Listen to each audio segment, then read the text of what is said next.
Hi, happy Monday afternoon. My name is Claudia with Brownie Culture, and I help you create a customized divorce that you can uncouple consciously and respectfully because I'm a divorce mediator. So, I wanted to talk to you about things to consider before you end your marriage. And I titled it, It's Okay to Quit Your Marriage, because when I was a kid, people don't usually say this anymore. You might ask your friend, like, what happened to your boyfriend? Oh, I quit him.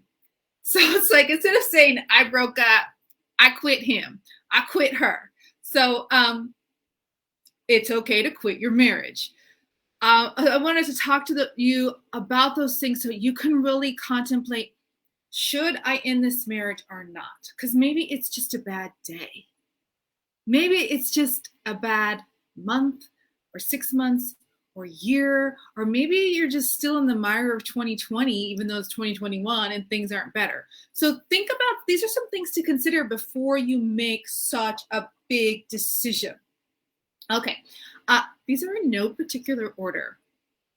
I wish I had an order. I don't have an order for you. All right, well, if you're joining me live, please say hello. And if you're watching the replay, go ahead and give me a hashtag replay. That way I know you're here and I can respond to you in the comments later. I'm just moving my notes just in case I get some comments here today.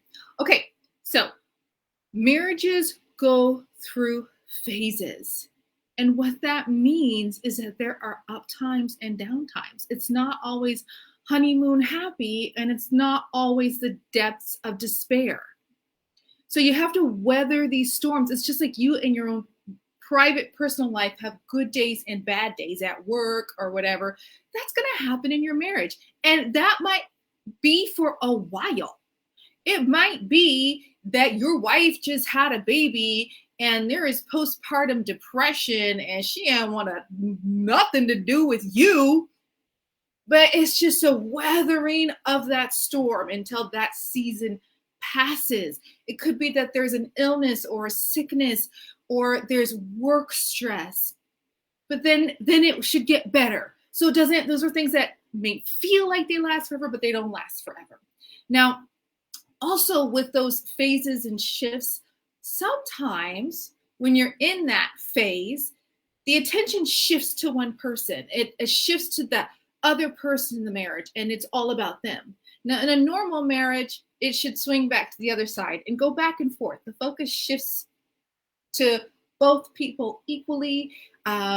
It's not always the fill in the blank show. Like, this is their show. This marriage and this life are all about them, and I, as their spouse, am just their accessory. That's not necessarily healthy. So if it's always about them and not in a loving, kind way, like you never, ever, ever get to live your dreams or do anything that you want, or your values and your goals that you want for your guys' selves as a couple is ever valued, okay, maybe that's not so healthy. That's something to think about. Okay, so, and the reason why you want to think about this is because divorce is not a light decision. People may enter marriage lightly because you just need a marriage certificate and boom, bang, you're done. But I don't think people enter divorce lightly. It's a ton of work. It's a long process, minimum of 6 months. So you can have everything filed and finished and, settled, but you still got to wait 6 months before the judge will sign off on it. And then if the other party drags things out, then you got longer than 6 months. That 6 months is here in California. I know that in other states, you guys get to do it a lot faster. But it's not a light decision. So I don't enter into this lightly, and I want you to know that I don't believe that most people enter into divorce lightly, because it's just rough. Why would you willingly put yourself through that if you didn't absolutely need to do that? Okay, so, and then you have to ask yourself, is your marriage unhealthy or toxic for you, or does it create an unhealthy and toxic environment for your children? So notice I said you first. You have to think about yourself first. Your children are not divorcing the other parent. You are divorcing your spouse. So you have to go, is this unhealthy? and toxic? Is this hurting me? If that's yes, then you need to seriously consider ending that relationship. If there are some tweaks that can be made, if it's just bumps in the road, that might be it's a no. Okay, but if it also, I want you to think about, you can live with it. Maybe you shouldn't live with certain behavior, but can you live with the fact that your children are going to see this behavior modeled, and they're going to see that this is how other people treat women, or this is how other people treat men, and then go and model that in their lives? If you can't, if that's not something you're comfortable with, if you don't want your children to see that, then that is an indication to you that your marriage needs to change, or maybe you need to quit that marriage. Here's another thing to consider. Do you expect all of your needs to be met in the marriage and then are utterly disappointed when they're not? Do you? Because if you do, that's not a problem with your marriage. There's a caveat of where it might be. But if you expect all of your needs to be fulfilled in your marriage and then they're not, and so you're like, I'm about to quit him, I'm about to quit her, they not meeting my needs, maybe you need to go meet your own needs. And I don't mean like go outside of the marriage, those types of needs, or even emotional needs with someone who could become an affair partner. What I mean is like, maybe you need some friends to hang out with. Maybe you need a hobby. Maybe you need to find something that lights you up and brings you joy and gives you life again and meets your needs to be creative, to be expressive, to be heard, to be seen, to contribute to society. So if that's your situation, go and do that. Now, the caveat is this. If somebody is in a relationship with their spouse who has narcissistic tendencies, it's going to be next to impossible for you to go and get new hobbies or find new friends, because the person with narcissistic tendencies may be trying to isolate you from people who are close to you, so that you're only dependent on them. If that's the case for you, that's toxic. That's not healthy. You really should think about quitting that. Okay. Which leads me to my next point. Any sort of abuse is not acceptable. If you're not sure, and we all know what physical abuse is. You put your hands on me, you put your hands on the other person, and there's shoving, there's slapping, there's hitting, there's threatening. That's not acceptable. That is not safe. You cannot stay in that relationship, and you should not allow your children to see that. That is not healthy for them. But the other thing is, we don't always see emotional abuse. So you may be emotionally abused and not even realize it. It might take you years to see it. But if there's abuse there, it's toxic. And if that person is not going to change, then you shouldn't stay. You got to say, no, I'm not putting up with this anymore. So at this point, you're like, Lottie, how am I supposed to know if it's an emotional abuse if I don't even know? If you feel crazy in your head all the time, you can't do anything right, can't please the other person, maybe they call you names, but inside you're just like, but I deserve that. Okay, something's not right. That's not healthy. But they love me so much. Yeah, but if you got these swings where it's like they give love and then withhold love, that's not healthy. So the best thing you can do is find a therapist. I'm not joking. You need somebody who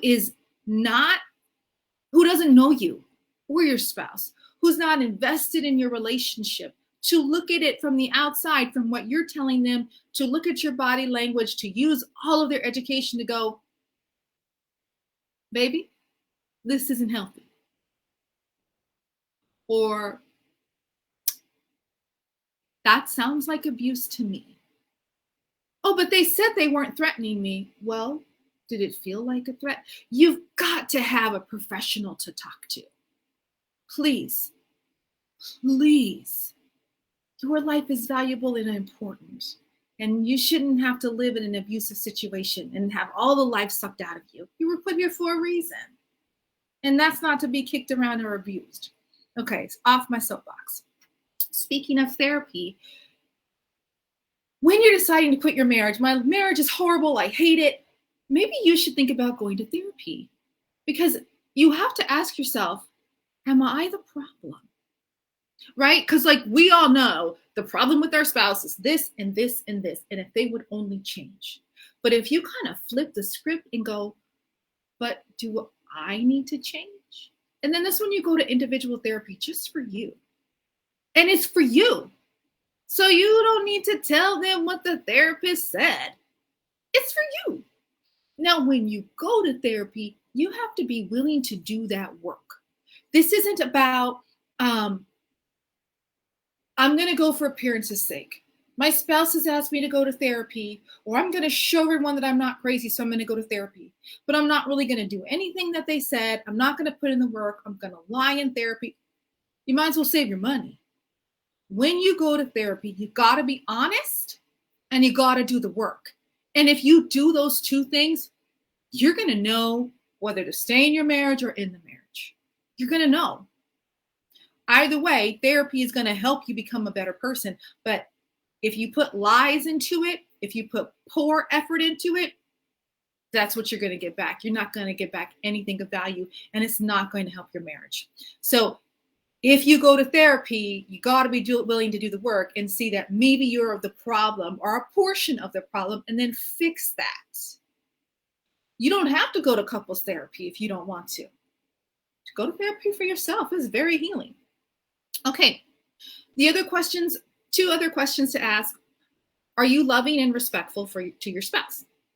I don't mean like women, you need to respect men. I mean that both ways. Are you guys respectful of one another? And are you loving towards one another?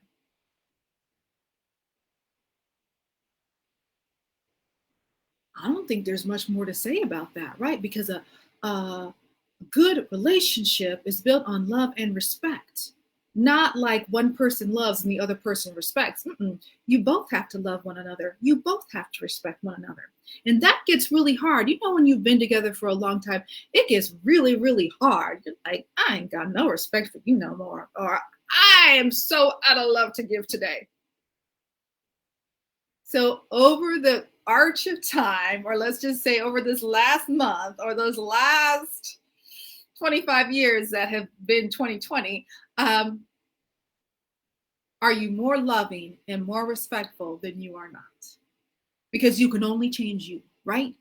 You cannot force your spouse to change. You can encourage change, but you are responsible for your life, not them. They are responsible for their lives and their decisions they make. And you don't have it. You can't do nothing about that. So you got to do that. Can you put your head down on the pillow at night and go, I was loving, I was respectful. My marriage still sucks.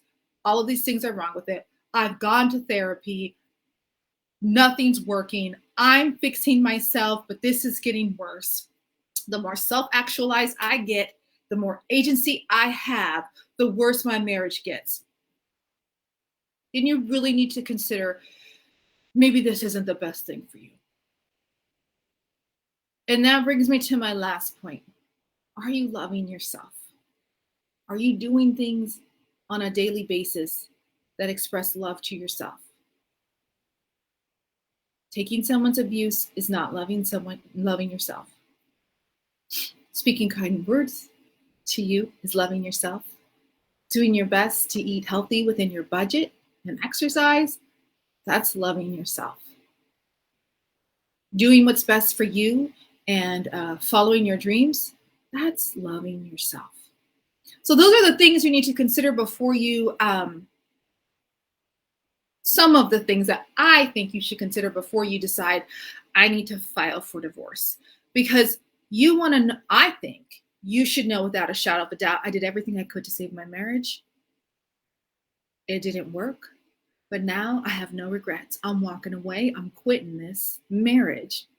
And I have no regrets. I'm not proud of everything I did, but I'm proud that I tried to save this marriage. And now I can walk away and be healed, get healed, and start a new chapter in my life. Because remember, your life does not start with marriage or end with divorce. It's just a chapter. It's just a chapter of your life.